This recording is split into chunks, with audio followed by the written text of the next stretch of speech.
Dear viewers, leading up to the start of this week, Kevin Warsh's debut as the new Fed chair was undoubtedly the highlight. But it was really only a highlight on paper because anyone who had hoped for a tailwind for stocks and cryptos was disappointed. We saw that following the speech and the press conference, stocks and cryptocurrencies both dipped, and as a result, virtually nothing concrete was said, other than that they're taking a wait-and-see approach and have formed task forces. I'm now talking with Michel from Tokentus about what happens next, why this pressure has intensified significantly again after a brief lull, and what we should be preparing for this week. It's great to have you here, Oliver. Hello. I know we've been talking frequently about the Federal Reserve's press conferences for, I think, over 3 years now. Of course, the whole entertainment value, so to speak, always has something to do with the person in the spotlight, and you found the last person in the spotlight rather boring. That means you've actually been looking forward to more exciting Federal Reserve press conferences with Kevin Warsh. But that probably didn't quite live up to the hype, did it? Yes, it was the first press conference I'd watched in its entirety in a long time. Of course, I was excited, but I was also quite disappointed because there was hardly any information and hardly any concrete plans for how he intends to tackle this now. The S&P has fallen by 1% over the past hour, and our Bitcoin by 2.6%. So we've already seen how the markets reacted to this in the very short term, but fortunately, things have settled down again to some extent, as if nothing had happened until today. And starting today, something is clearly happening, and that's what we want to discuss. Let's talk about that. I got the impression at the press conference that relatively little has changed, both in terms of the stance on monetary policy and, in fact, the visual aspect, because it just felt like a younger Jerome Powell, with the same hairstyle, just darker hair, stepped up to the podium, spoke, but, as you already mentioned, didn't really say much that was new. It all sounded more vague.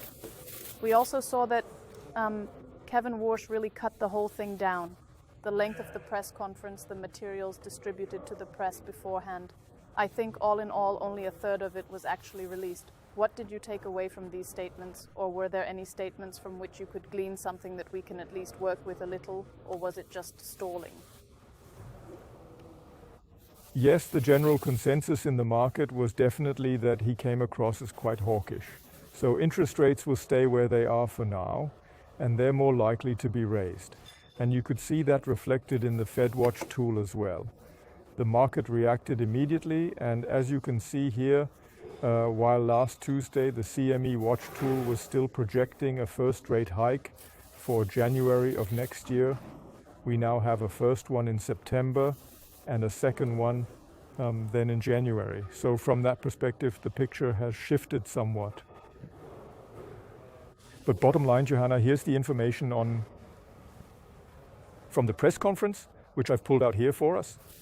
Interest rates will remain unchanged. I mean, that wasn't exactly anything new. But he did say two very important things. We know, of course, that the Fed has this dual mandate. On the one hand, price stability, and on the other hand, keeping the labor market stable.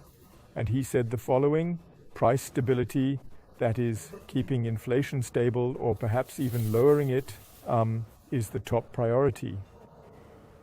So that means that when it comes to these two mandates, he has made it very clear in his wording that inflation and price stability are his top priorities, and the 2% target, which is the same one Paul had set, remains intact. And he then said, regarding the other side of the scale, the US labor market, that he considers it stable and that it is currently moving in the right direction. As I already wrote on our channel, well then, if that's how he sees it, that's certainly an opinion that many others don't share. The reaction was quite clear. 2-year US Treasury bonds rose sharply. That makes sense at the time. We know that the Fed sets short-term interest rates and long-term interest rates on 10 or 20-year US Treasury bonds are what drive the market to some extent. And clearly, if the Fed keeps interest rates steady or possibly even raises them due to its hawkish stance, then 2-year Treasury yields, in other words, short-term interest rates, will rise, which is a very important factor when we look at the DXY later on. yeah, what's so special about this? So does that paint him in a negative light, in my opinion? He said, and this is the key point of what he said, that he is setting up 5 task forces. They'll be staffed by internal employees, but also by external economists, and they're supposed to deliver their first results by the end of this year. And the first task force is the communications task force. So, as you mentioned earlier, what will press releases look like in the future? Will they be longer? Will they be shorter? What are the quarterly reports like? Are they detailed or less detailed? The second task force is focused on the major issue of balance sheets. As we mentioned, the Fed has a balance sheet that is subject to limits but can expand. What can be done about that is the second task force. The third task force deals with economic data. We've always wondered, why does Paul always focus on CPI, PCE and data like that? Why doesn't he use data from the private sector, which might be a bit more up to date? And that's exactly what the third task force, economic data, is supposed to figure out, to see what data could be used as a reference. From his perspective, the task force on productivity and jobs was particularly important. Above all, from the perspective of how will AI affect the workplace of the future? After all, it's part of his dual mandate, the labor market and labor productivity. And last but not least, the fifth task force was on inflation, everything related to inflation. What are the drivers of inflation and how can we combat them? And yeah, that really slowed things down, because the moment the journalists actually started asking specific questions like, how are you going to do this and that and that and that? His standard response was, task force, please. We have a task force for that. And that made the whole thing pretty monotonous. And by the end, you got the feeling that he just wanted to get out of that press conference as quickly as possible. What I think is still important to mention these days, though, when we're talking about Fed leaders, is that this week a true giant of the Federal Reserve passed away at the age of 100. Alan Greenspan served as chairman of the Federal Reserve for nearly 2 decades. I mean, he held the reins through 4 presidential administrations and then at an advanced age bid farewell, at least to the Federal Reserve this week. I can still remember him. Even I can still remember him. Until Bush, I think he had been at the Fed. So in any case, Alan Greenspan reached the ripe old age of 100, and we had the same Fed chair for 19 years. I wonder when something like that will happen again. It can't happen very often. When will we see something like that again? The new approach, or among other things, the new approach that Kevin Warsh mentioned, as you already said, is that they will actually shift the focus on economic data somewhat and adjust their communication accordingly. I got the impression that the whole thing is supposed to be leaner, more manageable, and much more timely overall. And Warsh will certainly focus on, or place greater weight on, other inflation data than his predecessor, Jerome Powell, did. We still have economic and inflation data coming out this week. For example, we've now learned that when it comes to economic growth, specifically US GDP, the first signal doesn't necessarily have to be the final one. There's still a bit more on the agenda this week that could potentially lead to even more turning points than we're already seeing. That's exactly right. We have 2 important economic and inflation figures. As far as the economic data goes, we have the GDP, you just mentioned it, for the first quarter of this year, and we had the first reading at 2%. The second reading has already been revised down to 1.6%, and the third reading, the final reading, which is basically due on Thursday, also plays a role in the DXY. So how strong will the dollar be depending on what happens there? And on the same day, we'll also have the PCE data, which Jerome Powell has always preferred.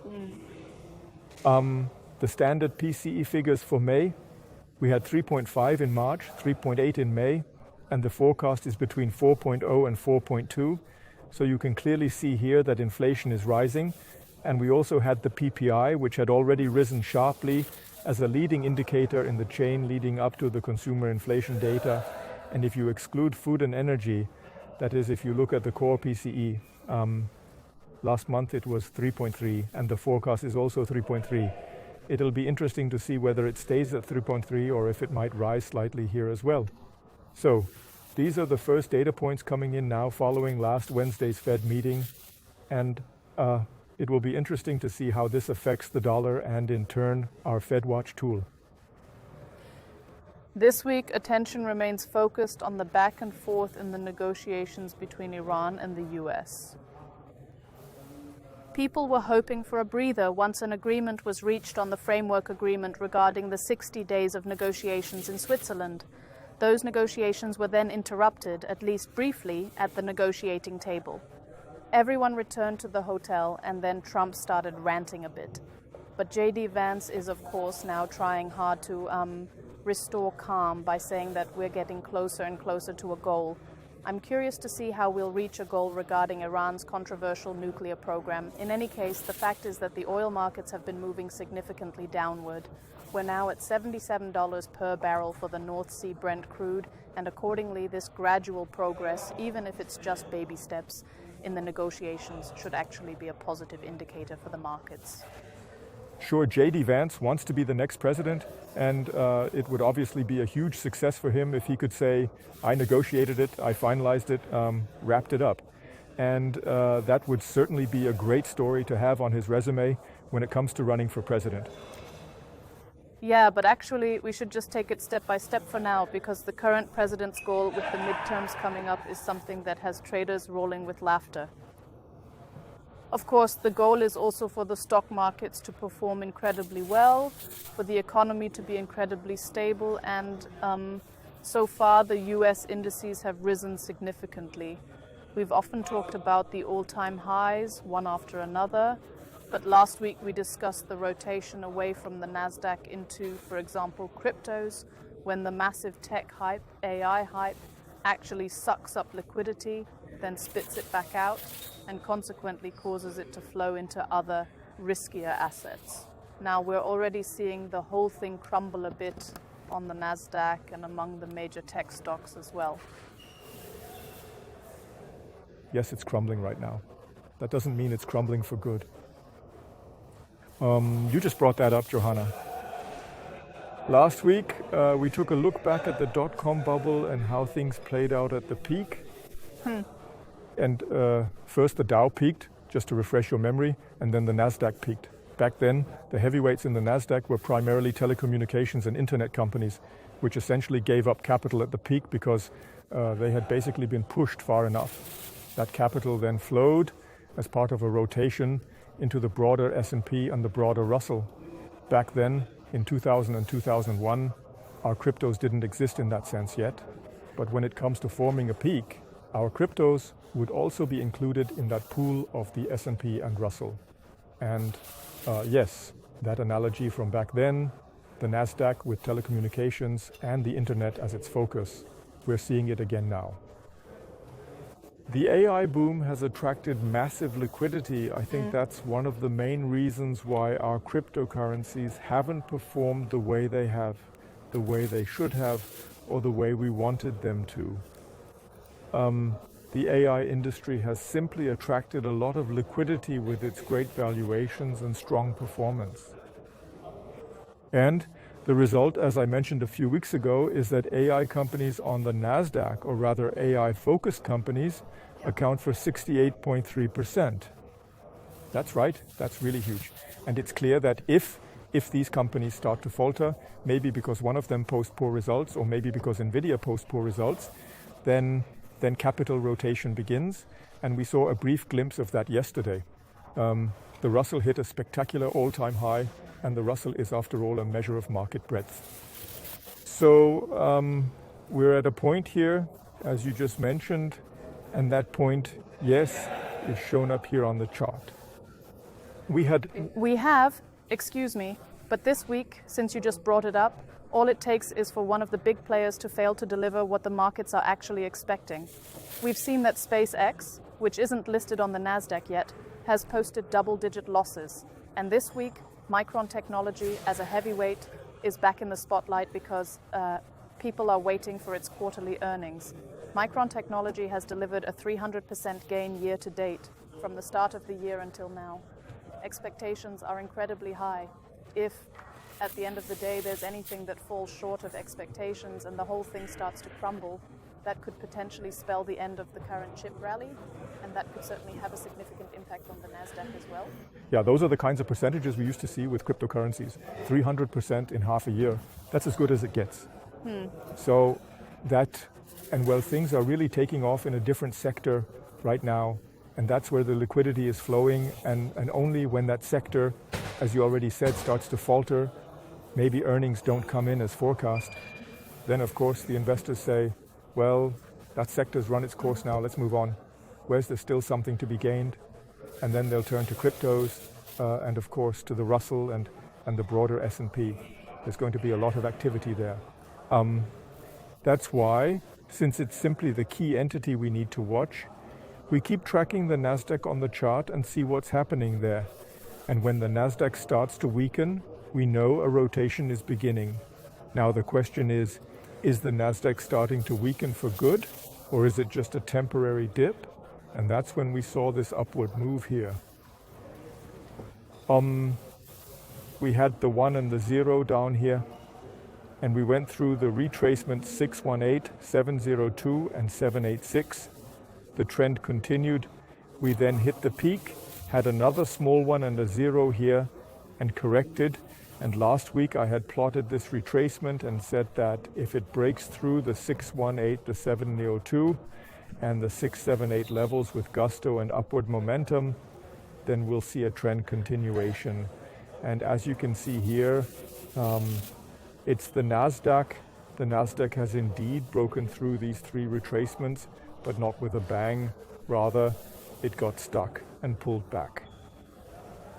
And when I look at today's futures, if they hold up through the entire trading day in the US, then we'll see prices continue to fall here by the end of the day. And that's why I've put question marks next to these 2 stories. Continuation of the trend. I can well imagine that I'll have to revise my view, that this wasn't the final correction before the peak, but rather if there's one more to come. That the trend is continuing, that we'll end up with, I don't know, an A, B, or C here, that will land in this range and then keep going up from here. That means we're seeing a short-term dip, which was certainly caused by SpaceX pulling a lot of capital out. Now, of course, the first disappointments are starting to come in with SpaceX as well. 30% from the peak. It fell to 150 tonight, 150 US dollars. That's the offering price. Who, if it keeps falling, everyone who bought on the stock market will be in the red. That means the euphoria here could very well subside a bit. Liquidity is shifting, it's being pulled out. But I can well imagine that at a certain point it starts going up again, and that's when you really hit the final leak. So with that in mind, here's the first key point in today's interview. Johanna, will the trend of the final leak continue? So are we going to go straight up, or will the Nasdaq continue to correct for now? In terms of this downward movement here, that is the central question that needs to be answered in the next few days, and that will then determine how we move forward as a whole, that we're heading toward a peak. I'm firmly convinced of that. The only question is whether it will be directly or through another small C dip on the way up. I need to go back just a little bit now, otherwise I won't be able to make out anything. What's to say this wasn't the final peak? When the mood is so fragile? I think all this liquidity that's being made available right now, and at the end of the day, it all comes down to liquidity and euphoria, especially in connection with the midterms. That wasn't it yet. That wasn't the final leak. That's not the end of the story. That wasn't the end of the line yet. The question is simply, how do we reach the end of the line? As I said, either directly or indirectly. And in my view, that will be the final decisive breakdown that we'll see in the coming weeks. And that's what we need to watch now. Just how fragile things are up there. You've already brought it up, and what moves we'll make up there. But after a move like that, you take a breather, and I've always said that could be the correction. It does seem to suggest that on the way up. But maybe they'll make a few more adjustments before it's time to say hip hip hooray toward the goal. Let's take a look at the dollar. The dollar has been on the rise lately. Hip, hip, hooray. That probably doesn't sit well with Donald Trump, since he'd actually prefer a slightly weaker dollar. Nevertheless, we see that the DXY, that is, the dollar measured against the other major world currencies, has built up significant strength. Were there any reactions to Warsh's press conference? Yes, there were some. Here's June 17, that was last Wednesday. And here in the weekly chart, you'd see it even more clearly in the daily chart, his hawkish stance. So interest rates higher for longer led to a massive surge in the DXY right after the press conference. Yes, as long as interest rates are kept high, the dollar remains strong. And yes, at the end of the day, that led to us having this candle here. And in times of geopolitical crises, as we've said time and again, or high interest rates, and he's keeping them high after all, investors worldwide flee to the safe haven of the US dollar. And that's why it rose here. And geopolitically, as we've discussed here, that was the start of Iran conflict. The Iran conflict, and it escalated, the dollar went up, the stock market is falling, and the dollar is rising. So, from that perspective, we're seeing this trend very clearly. That means people are selling risky assets like stocks and cryptos and hoarding cash. Liquidity in the market is drying up, and once the market calms down, to address your question about the Nasdaq, they're pulling that money out now. And once the market calms down somewhat, they'll put the money back in. And that's why we've repeatedly talked about this inverse relationship between the DXY and cryptocurrencies in this chart as well. When the DXY rises, cryptocurrencies usually fall, and vice versa. This inverse relationship is definitely there. And of course, that's something you can observe as well, but it's really just a side effect. This is what is known as the denominator effect. This means that the moment the US dollar rises in value, you naturally need fewer US dollars to buy the same amount of Bitcoin. Conversely, this means that the price of Bitcoin decreases, and thus, of course, the price falls. That's only a few percent here, but at the end of the day, it still amounts to a few percent for Bitcoin as well, which is simply due to the strength of the dollar, not because of the flow of liquidity, but simply because the dollar is rising in value, causing Bitcoin and the altcoins to lose value. But you're assuming that the whole thing will turn around, that it will tip over. You've drawn this purple area here and are assuming that the dollar, or the DXY, will actually start its downward trend during this, well, decisive phase. What could cause the downward pressure to increase? Yeah, you brought up the purple area. That's actually why I have the DXY with me today. We've been watching it for a while as it's been moving down here. Yeah, regarding that first goal we had set a second target. Those are the 94 and 95 here. And now, due to the Middle East conflict and also because of Kevin Warsh, who, as I said, is very hawkish, it has moved upward into a range that I've marked in purple here.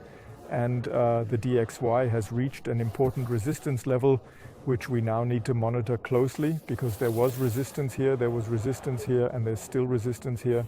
And the moment it breaks through there, in line with what's written up here, we'll naturally have a problem with our cryptos. So it's important now to see what happens at this point. And that naturally raises the question, as you already mentioned, of when does the DXY come under enough pressure that it actually starts to trend downward? And that's why I mentioned it at the beginning. If the PCE data comes in lower, yes, that means that if inflation doesn't keep rising so sharply, then there's no need to raise interest rates. Lower interest rates, a falling dollar. The same applies to GDP. If GDP growth is weaker, that means the economy needs to be strengthened. In that case, interest rates should not be raised, rather, they should be lowered. That causes the dollar to fall. The Middle East conflict, the moment the price of oil drops, inflation automatically falls, and with it, the need to loosen the interest rate screw. The ECB has raised interest rates. Just to provide some context, this means that the moment the ECB raises interest rates, the European market may become more attractive to investors because interest rates have gone up. And here's another very important point. Long-term US Treasuries or government bonds should be different from the short-term ones, not they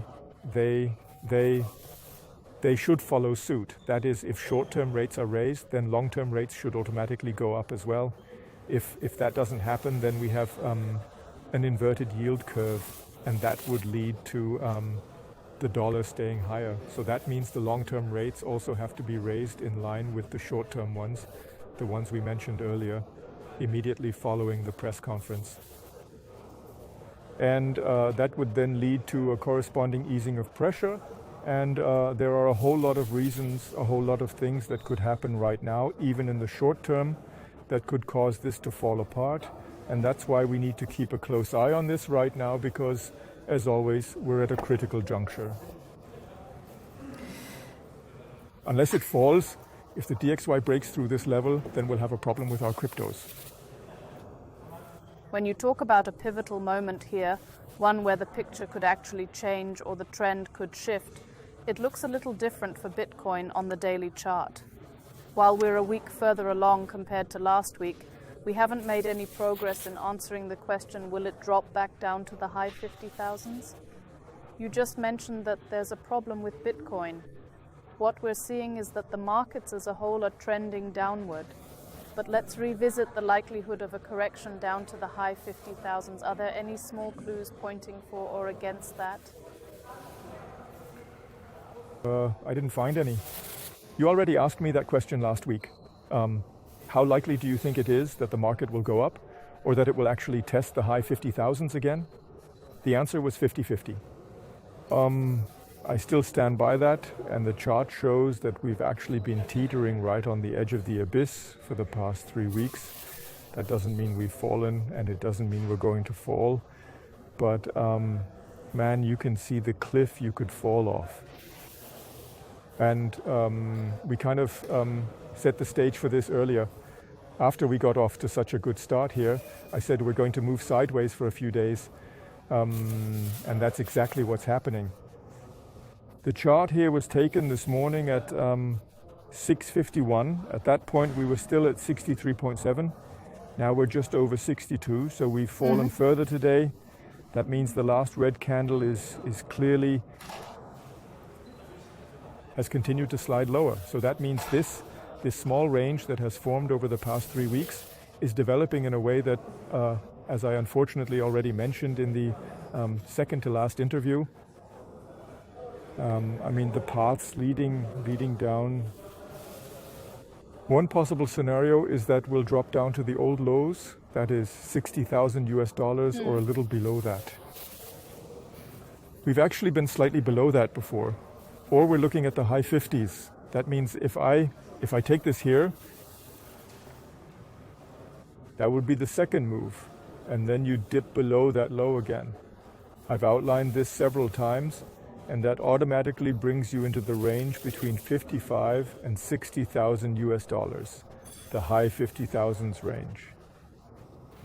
We had identified this orange area as the 21 high in the interview before last as resistance, and the 24 range as support. Well, I can easily imagine, or rather I can imagine that it will go up, or in that sense down as well. As always, those are the two possibilities. It's just that personally, I've been 3 weeks actually for this scenario, that we'll see this dip again and then move up relatively quickly from here. So yes, there are these two possibilities. It could go up, it could go down, but personally, I think it will move through the high 50s before we start moving higher. And the path upward is clear. First and foremost, we have to break through this gray resistance zone. So support, support, support, support. And that's definitely going to happen here. There's already been resistance here, and it bounced off it. And if we move higher, we'll certainly break through this area around 66,000 first. And then I think we'll relatively quickly return to the area where we bounced off in a big way for the very first time, namely the area around 80,000. Before we move up into the major retracement levels of 61.8702 and 78.6. So that's the scenario I think will play out. Currently 23rd and 6th. The entire range, this yellow section, is 138 days, which is now just under 3 weeks. We're still in the process of establishing a bottom. No one knows exactly where it is. Has it been at 59, or is it going to drop again to 57, 56, 55? Might it even go down further? We'll see. I've described the paths down, the ones I personally see and prefer. I've also described the paths up. And yes, the key questions. As you mentioned in your introduction, nothing has really changed since last week, except that 7 days have passed. When does a final capitulation take place? That would be a final capitulation with wick down here, sold out, shaky hands, everything gone. The world is coming to an end before it starts going up again. When does the rotation start? I mean, the moment it starts going up here, fuel has to come from somewhere to power the ascent. We talked about the rotation that stems from AI-oriented values. And with that, we've actually covered the whole picture. But there's one thing I wanted to bring up. I actually wanted to mention it last week, which is why I've written it down here as a reminder, Joanna, and that's the Clarity Act. The Clarity Act has already been approved by the Senate Banking Committee. That was actually the biggest hurdle to clear. And I've marked here when this is how it came about. And what's interesting to me is that it happened right here, and it's actually great news. Everything is moving in the right direction. And since then, as you can see very clearly here, it's been nothing but a downward trend since that green candle. Yeah. Mm-hmm. So then I asked myself, do the big players who are standing on the sidelines, waiting for the Clarity Act and looking to enter this market, they certainly don't want to buy at these prices, but perhaps at lower prices. And it's possible that there's massive, massive pressure on Bitcoin from that direction. And as a result, even though the NASDAQ, S&P, and Russell have all gone up, only our cryptos have gone down again. And maybe I don't want to always blame everything on manipulation, but this really is pretty obvious. From there on, it's all downhill. From there on, prices are being pushed down. And you can also see here from the on-chain data that whales are accumulating, that the big players are accumulating, while retail investors are scared and selling. So from that perspective, the writing's on the wall. Jürgen, what's going on behind the scenes? And we'll see what happens at the end of the day. Next week, we'll definitely set up a cliché pig, which will then benefit Schwenky and my coffee enjoyment. Nevertheless, we had to accept that Bitcoin closed the week down 4%. This has certainly had an impact on the RSI and MACD indicators as well. What does the situation look like there? Yeah, that's right. Here we have Bitcoin on the weekly chart, and something we can quickly go over is the MACD. You can see here that it has turned slightly red. That's not a good sign. Mm-hmm. I had also planned, after I pointed out that, yes, bullish divergence last week to price drops, but RSI is rising. That is a very clear indicator. Or you could interpret this as a regular bullish divergence, and the interpretation is a trend reversal. I wanted to be fair here, so I added another divergence, specifically a hidden bearish divergence. This occurs when you connect the high points that are on a downward trend, whereas the high points here are on an upward trend. And that's a clear interpretation in the sense of a continuation of the trend. In other words, even though the RSI is trying hard, even though it's making higher highs, even though it's trying to generate stronger momentum and is actually succeeding at that, it can't manage to reverse the price, and that's clearly a continuation of the trend. So basically, as I've noted here, we have three obvious divergences pitting one against the other. The long-term regular bearish divergence, which we've been discussing for weeks and months now, remains intact. I can see those at the end of the rollover too. But what we have here is a battle between a medium-term hidden bearish divergence and a short-term regular bullish divergence. And how this battle turns out, we'll surely see in the next few days.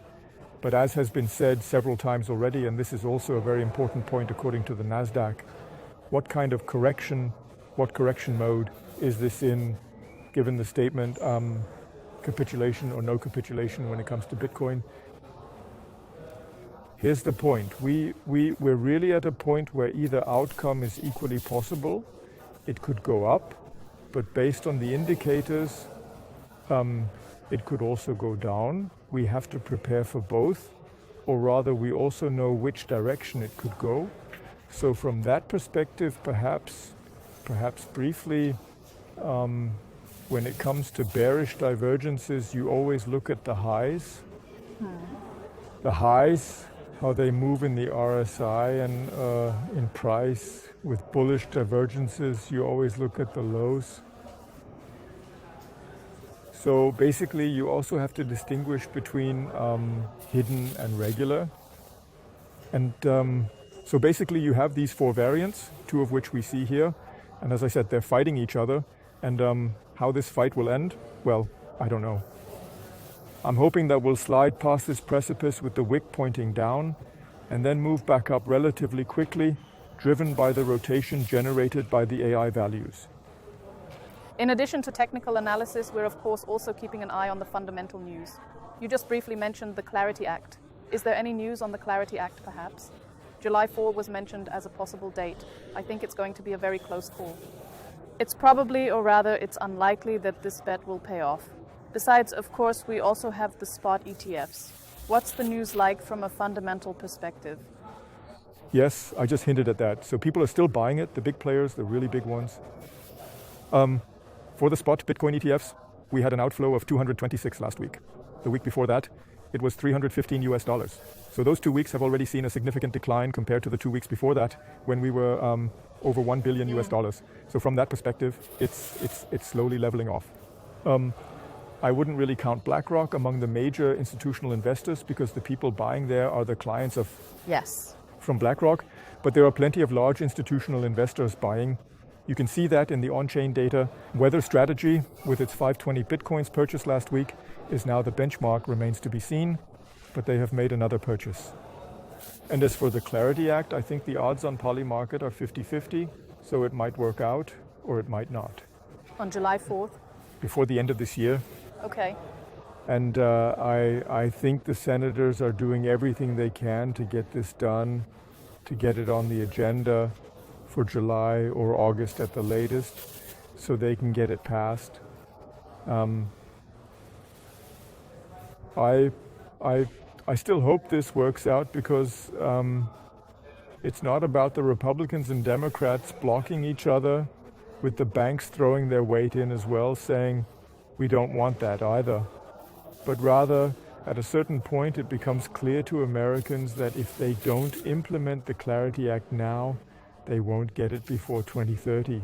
And if they don't get it before 2030, then it's assumed that many companies in this industry will leave the US, and many talented people will leave the US as well because their work isn't legally protected.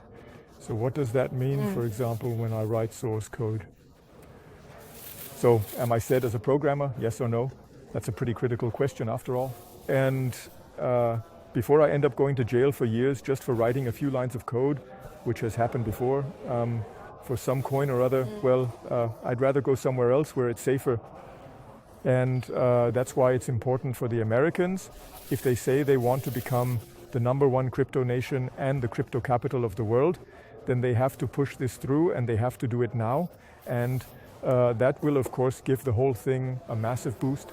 And I can well imagine that the moment it actually goes through, we just saw it in today's coverage, how things have been moving downward since the Clarity Act was introduced in the Senate Banking Committee. If we get a positive signal here, it doesn't necessarily have to be the final vote yet, but if we just get the news that a vote is coming and we're internally ready to vote, then the whole situation will start to resolve itself in a positive way, and That could essentially be the starting signal for an upward trend. But until then, the following applies. Bearish divergence, bullish divergence, trend continuation versus medium-term trend continuation versus short-term trend reversal.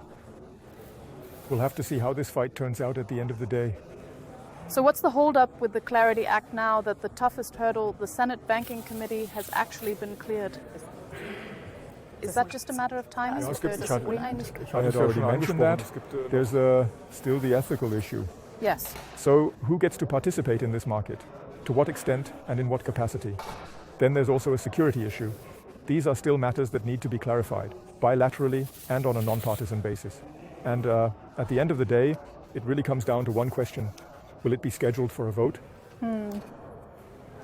If Bitcoin trades sideways for 3 weeks, there definitely won't be a major breakout among the altcoins. Let's take a closer look at numbers 2 and 3, starting with Ethereum. Here too, we've naturally seen steep losses, and even as of today, as you just mentioned with Bitcoin, the candle has slipped a bit further down compared to this morning. With ETH, it also looks like we're still in the red. But if we look at this on a weekly basis, what can we see here? You can also see these 3 weeks of sideways movement really just trickling along in a very, very narrow range. Does that have any implications, or are these signs that things might change soon? Well, okay, we have those kinds of phases here too. It goes on for weeks without anything happening and then whoosh up and down. I mean, those kinds of movements do happen. The moment it's been moving sideways for a long time in a very tight price range, then a tension builds up that, as you can clearly see here, here, or here, then unleashes itself with tremendous force. And that can happen at this point, and it will certainly happen at this point. That's why I highlighted it in the weekly chart to pinpoint exactly what you've circled here.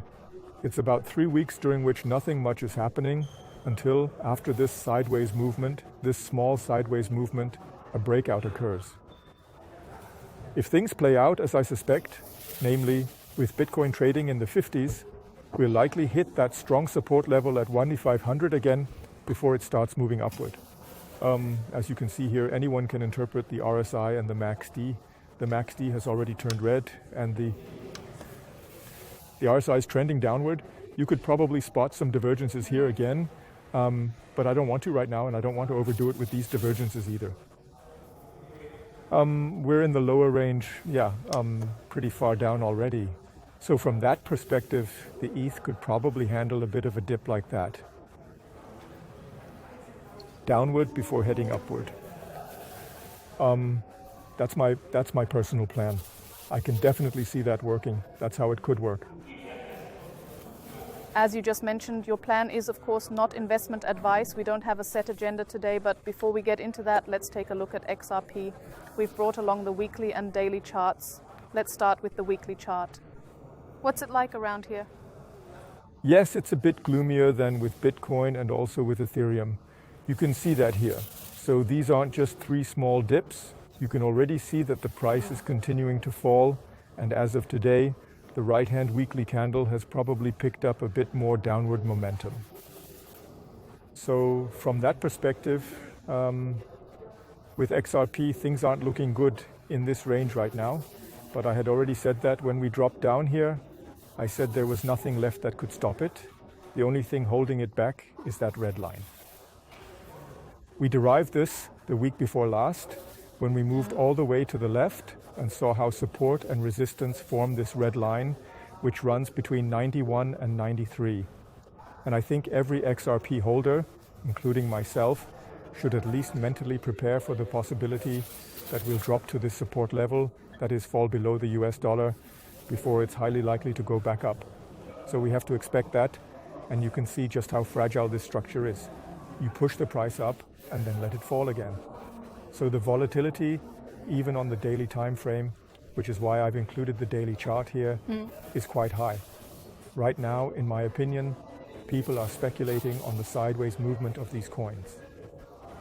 Things look a little more positive, though, when we take a look at spot ETFs as a whole.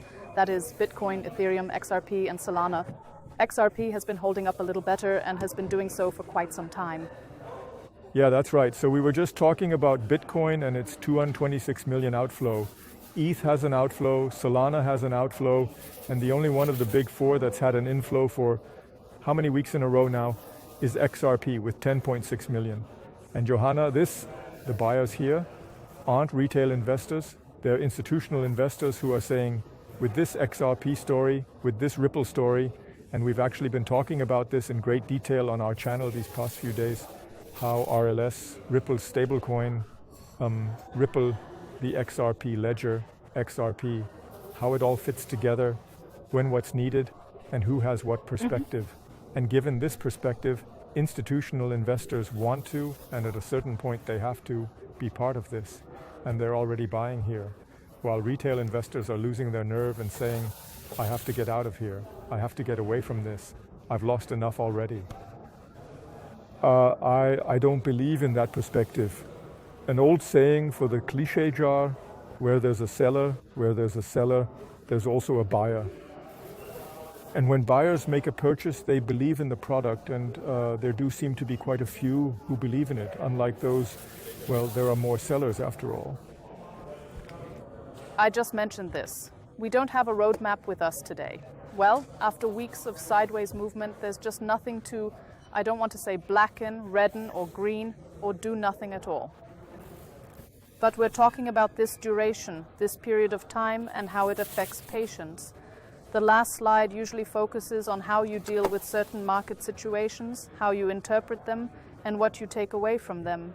And even if the pressure is building a bit more right now, especially when it comes to the US indices, which are already taking a serious hit in the futures market, it's always important to position yourself, including your mindset. And you keep asking yourself, was that the bottom, the calm before the storm? And how do I deal with it? Yeah, I didn't want that classic phrase, the calm before the storm, in our video or in the thumbnail, because that would probably have been too cliche. But it really hits the nail on the head. We're really in a sideways trend with a very narrow percentage range, just as we described a moment ago. And if you take a closer look at this market, because we scan it daily to keep producing good news for our channel, there's hardly any news, and the news that is out there, it doesn't matter at all whether it's good or bad. They don't have any visible effect on prices, so in that sense it's kind of really this rigidity, this kind of calm. Man, you just wait to see what happens next, and we've described what you might be waiting for. You might be waiting for this final washout, the one that in principle cleans up the market, establishes a basis for a solid price foundation, at which point investors say that's when it's worth getting in, and then the whole thing goes in the opposite direction, namely up. And we're waiting, that's the key point, for AI prices to weaken. As long as AI prices keep soaring, like you said, 300% in 5 months, we don't have to worry about our cryptos. There's hardly a single coin that's gained 300%. Well, we've highlighted a few. Our XLM has also made a massive comeback after gaining 100% in just 3 days. So from that perspective, we may be waiting for the final washout, and we're waiting for AI values to weaken. I expect the entire market to correct itself again overall. We just saw on the NASDAQ how likely that is. And then it'll head into the final surge, and the moment it reaches 80 or 90% of its peak and the first people start selling, and they do sell. Johanna, we just saw that happen with SpaceX. Investors don't just sit on their shares and say, oh, I'm a fan of SpaceX stock, so I'm holding on to it. Instead, when the stock goes up and there are real profits to be made, they cash out, and the last ones in get the short end of the stick for the next €5. And are we moving in €5 increments? I think we can buy a really nice coffee maker. That's why we're waiting for the storm, and the storm will come either in the sense of a washout or after a possible washout in the sense of a rotation.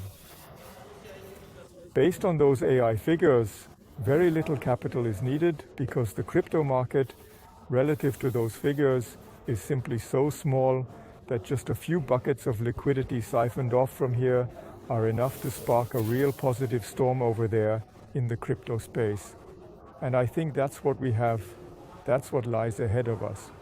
So even though it came across a bit differently throughout the interview, I'm still bullish. And as I told you at the beginning up in the office, I think this is going to happen now, the washout. Man, you predict it, and when it actually happens, you still feel a little depressed that prices are plummeting like that. But in this case, it's just necessary. If you want to get clean, you have to wash yourself, and that means you'll get wet. That's just the way it is. Just how bad things will get, or just how deep the losses will actually be, we'll see how far the market drops during the next correction, which you already mentioned. After all, you just said that Nasdaq futures are already deep in the red. By this afternoon, at the latest, we'll at least know how the day starts and where things go from there. Dear Oliver, thank you very much for today's interview. Dear viewers, I'd like to thank you, of course, and I hope you have strong nerves that we were able to calm you down just a little bit, and that you'll tune in again next week. Take care. See you then.